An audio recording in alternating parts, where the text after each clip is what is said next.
মই বহুত উচ্চাকাংক্ষী নহয় দেউতা সৰু সৰু সপোনবোৰ সৰু সৰু মুহূৰ্তবোৰেৰে মই জীয়াই থাকিব বিচাৰো তাতে কিয় মানুহবোৰে আউল লগাবলৈ চেষ্টা কৰি থাকে মাজনী তুমি নমামীৰ নিচিনা এজনী ছোৱালীৰ চৰিত্ৰৰ ওপৰত কেনেকে সন্দেহ কৰিব পাৰিলা মই সন্দেহ কৰা নাই মা মোক মাত্ৰ স্পষ্টীকৰণ লাগে কিয় বিচাৰিছা তুমি স্পষ্টীকৰণ নমামীয়েতো কেতিয়াও বিচৰা নাই তোমাৰ পৰা স্পষ্টীকৰণ কাইলৈ নমামী আহিলে আমাৰ পৰিয়াল সম্পূৰ্ণ হ'ব কেৱল মা মা কি পালো এইবোৰ কৰি বিবোৰ দুখ তাৰ সুখতহে মোৰ সুখ আছে কিন্তু নমামী আৰু মূৰ্ছনাৰ কি হ'ব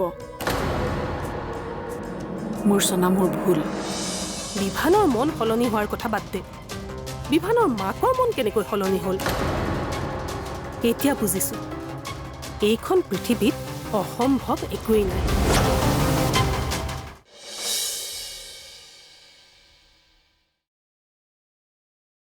আজি বহুত দিনৰ মূৰত মনটো অলপ ভাল লাগিছে মা আইতাৰ আত্মাই চাগে বহুত কষ্ট পাই আছে আমি আইতাৰ মৃত্যুৰ বাবেতো নমামীকে জগৰীয়া কৰি আছিলো এতিয়া আইতাৰ আত্মাই শান্তি পাব নমামীক আইতাই বহুত মৰম কৰিছিল মা নমামীৰ বাবে ঢুকুৱা নাই বিবু মোৰ বাবে ঢুকাইছে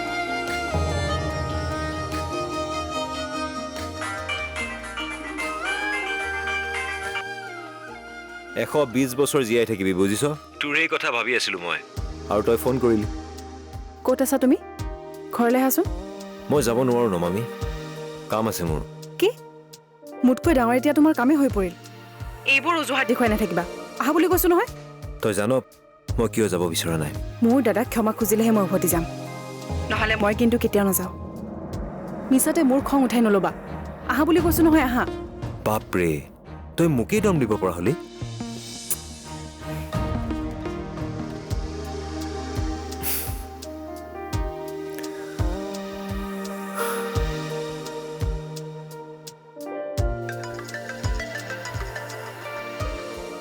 হেল্ল'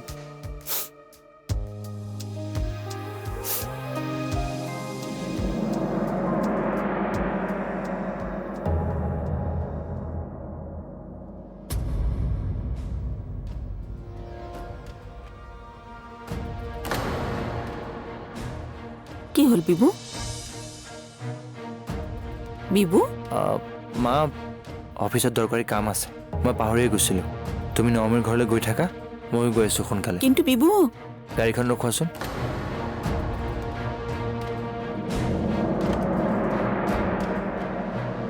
তুমি চিন্তা নকৰিবা মই গৈ আছোঁ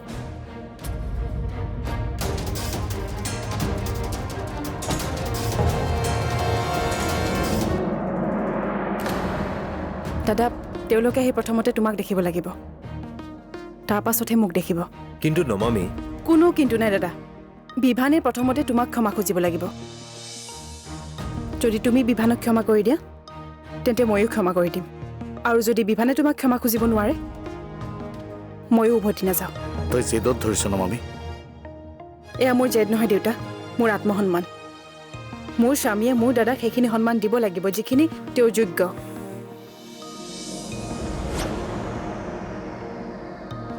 তোমাৰ প্ৰভাৱ পৰিছে তাইৰ গাত আগতেতো তাই ইমান জেদি নাছিল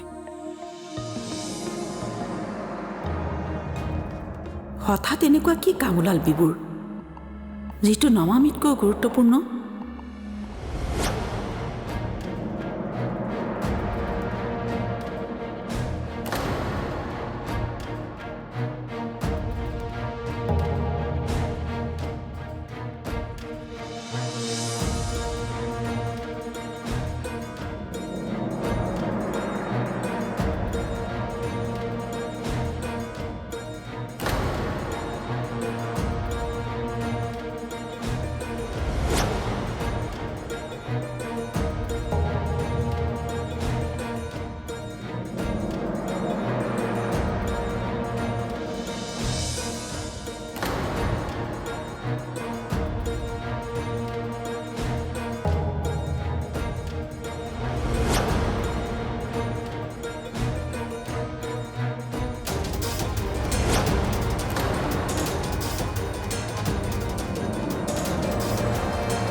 আজিৰে পৰা এক নতুন আৰম্ভণি হ'ব মা। সকলো সলনি হ'বলৈ গৈ আছে। এতিয়াৰ পৰা আৰু এইখন ঘৰে হাই কাজিয়া নেদেখে। আশীৰ্বাদ কৰিবা।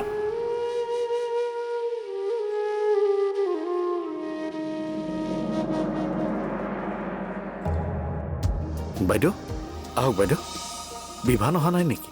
বিবু আহিছিলে, হঠাতে তাৰ কাম এটা ওলাল, সেইকাৰণে গ'লগৈ। আহিব কামটো শেষ কৰিয়ে। মই কৈছিলোঁ তুমি নগ'লে কেনেকৈ হ'ব। সি ক'লে মা তুমিয়ে ঘৰৰ মূল মানুহ, তুমি গ'লেই হ'ব। ভিতৰলৈকে যাওঁ নেকি? বলক ভিতৰলৈ।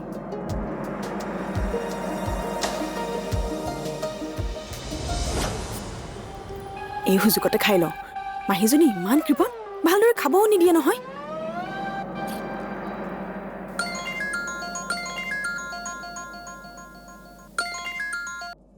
হেল্ল',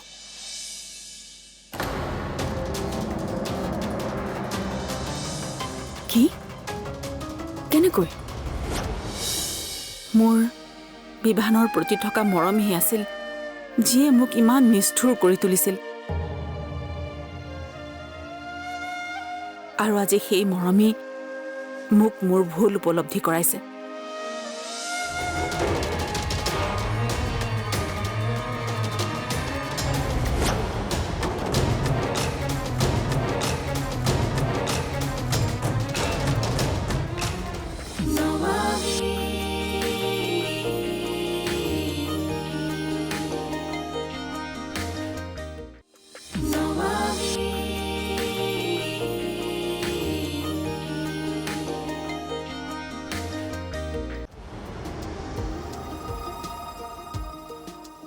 নমামি বাইদেউ আহিছে, মাতিছেতো।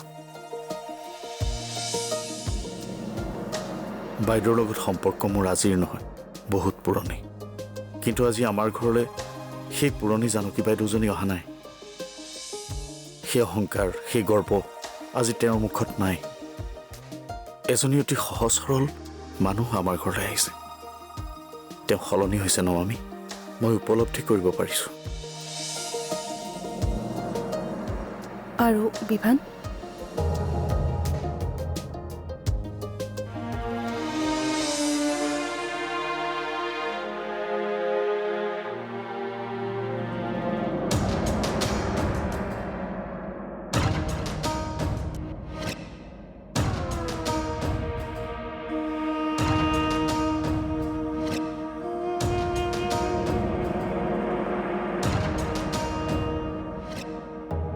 বিবুৱে ফোনটো কিয় ৰিচিভ কৰা নাই?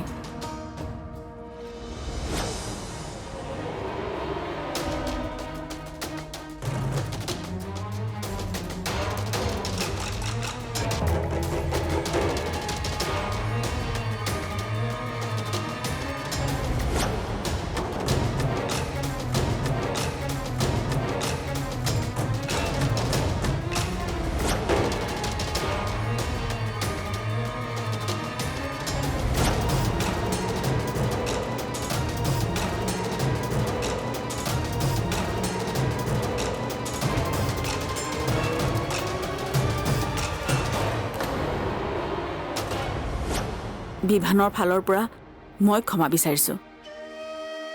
আমাক ক্ষমা কৰি দিয়া নমামি।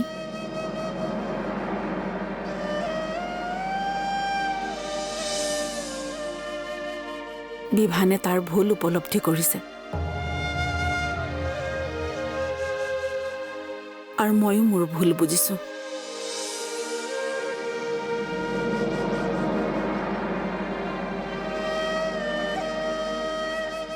মোৰ বিভানৰ প্ৰতি থকা মৰমহে আছিল যিয়ে মোক ইমান নিষ্ঠুৰ কৰি তুলিছিল। আৰু আজি সেই মৰমেই মোক মোৰ ভুল উপলব্ধি কৰাইছে।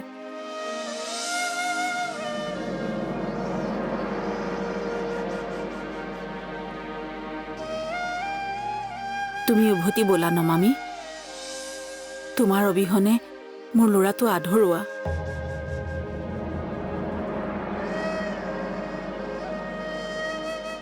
আচলতে নাৰী হৈ মই কিয় ইমান দিনে অৰ্ধাংগিনী শব্দটোৰ অৰ্থ বুজি পোৱা নাছিলোঁ। কিন্তু এতিয়া বুজিছোঁ কিয় এজন বিবাহিত পুৰুষৰ পত্নীক অৰ্ধাংগিনী বুলি কয়? বিভা নহা হ'লে ভাল আছিল।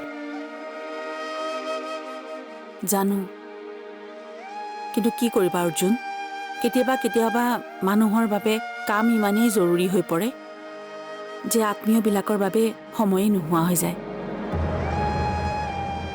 অৱশ্যে আনটো ফালৰ পৰা চাবলৈ গ'লে এই কামৰ বাবেইতো আত্মীয়বিলাকক তেওঁলোকে ভবাৰ ধৰণে এটা জীৱন দিব পাৰে। মই বুজিছোঁ মা, বিভা নহা নাই কোনো কথা নাই। তেওঁ যে নিজৰ ভুল উপলব্ধি কৰিছে সেয়াই বহুত।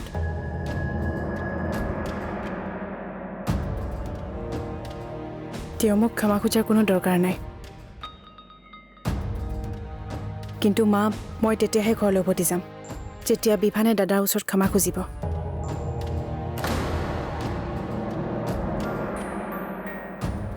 নিশ্চয় বিভানে অৰ্জুনক ক্ষমা খুজিব লাগিব। আৰু মই জানো মোৰ ল'ৰাই এই কাম কৰিব। অৰ্জুন, তুমিও ব'লা আমাৰ লগত আমাৰ ঘৰলৈ।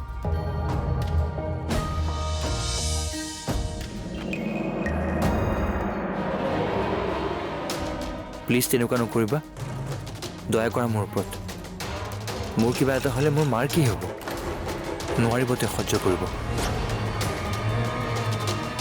নমামীৰ কি হ'ব? মোৰ ভিতৰি ভিতৰি এটা ভয় আছে। যদি মই পুনৰ সেই আগৰ মানুহজনী হৈ যাওঁ, বিভান আৰু নমামীৰ জীৱনত যদি মই অশান্তিৰ সৃষ্টি কৰোঁ। হেল্ল' শৰ্মা, বিভান অফিচত আছে নেকি বাৰু? বাইদেউ, বিভান ছাৰটো আজি অফিচলৈ অহা নাই। হয় নেকি?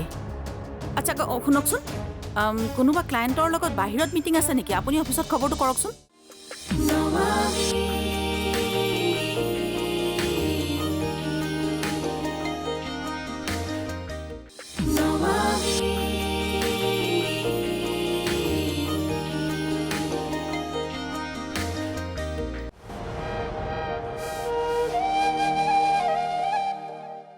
মা, আপুনি কিয় কান্দিছে? মোৰ ভুলবোৰে মোক শান্তি দিয়া নাই। মই তেতিয়াহে শান্তি পাম যেতিয়া মোৰ ভুলবোৰ মই বিভানৰ ওচৰত স্বীকাৰ কৰিম। মই তোমালোকক বহুত কষ্ট দিছো ন। যি হৈছে সকলোবোৰ পাহৰি আমি এক নতুন আৰম্ভণি কৰিম। আপুনি পুৰণি কথাবোৰ সোঁৱৰি নাথাকিব। মই সিদ্ধান্ত লৈছো, সকলোৰে ভালৰ বাবে মই আঁতৰি যাম আটাইৰে জীৱনৰ পৰা। নমামীক বিভানৰ লগত থৈ গুচি যাম মই চিৰজীৱনৰ বাবে।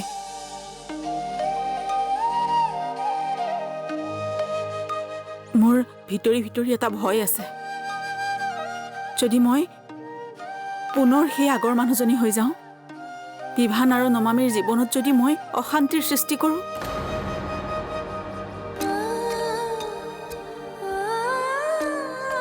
মই মোৰ ল'ৰাৰ দুখৰ কাৰণ হ'ব নোৱাৰো।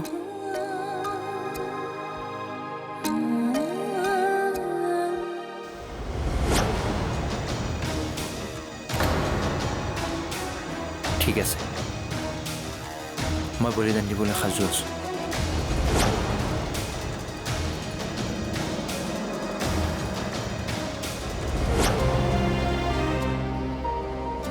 আহা আহা, বহাচোন, তোমালোকে কথা পাতাচোন দেই। দাদা বহা।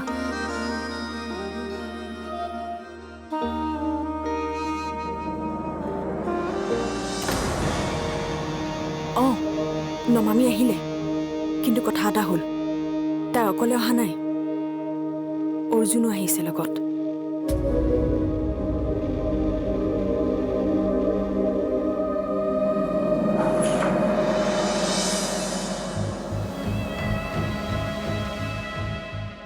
ক'লৈ গ'ল বাৰু বিভু? ইমান দেৰিলৈকে সি মোৰ ফোন ৰিচিভ নকৰাকৈ নাথাকে। নমামীৰ ঘৰলৈ যাম বুলি কৈও নগ'ল। তাৰ কাৰণে ৰৈ ৰৈ সন্ধিয়াই লাগিল।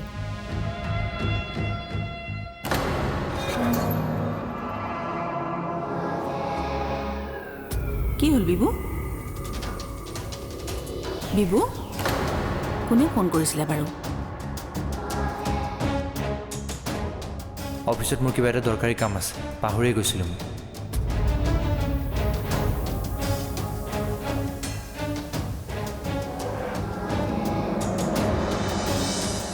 হেল্ল' শৰ্মা, বিভান অফিচত আছে নেকি বাৰু? বাইদেউ বিভান ছাৰটো আজি অফিচলৈ অহা নাই। হয় নেকি? আচ্ছা শুনকচোন, কোনোবা ক্লায়েণ্টৰ লগত বাহিৰত মিটিং আছে নেকি? আপুনি অফিচত খবৰটো কৰকচোন। ঠিক আছে বাইদেউ।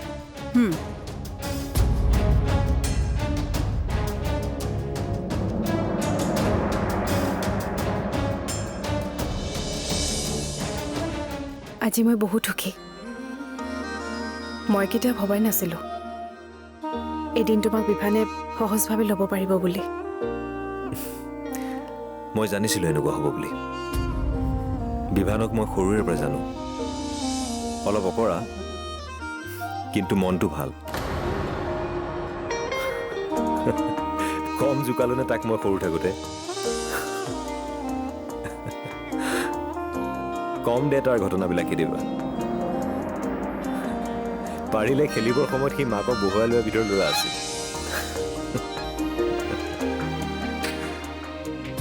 কিন্তু দাদা, মই এটা কথা নুবুজিলোঁ।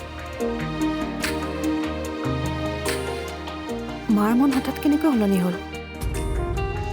মই আচৰিত হৈছোঁ। মানুহ সলনি হয় নমামী। কেতিয়াবা কিছুমান মানুহ সলনি হ'বলৈ কিবা এটা মুহূৰ্তই যথেষ্ট। বিভান দেখোন আহিয়ে নাপালে, ইমান দেৰি কৰিছে যে। কামত ফচি গ'ল কিজানি। আহিব দে। এটা কাম কৰ, ফোন এটা কৰ, কেতিয়া আহিব সোধ।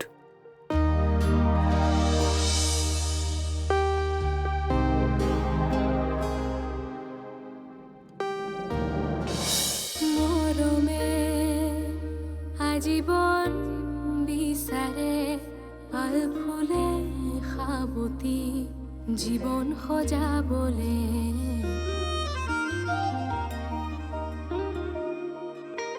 সপোনৰ অগণন ঢৌবোৰে নিতে মনবোৰ অখালি নতুনৰ ৰং সানে।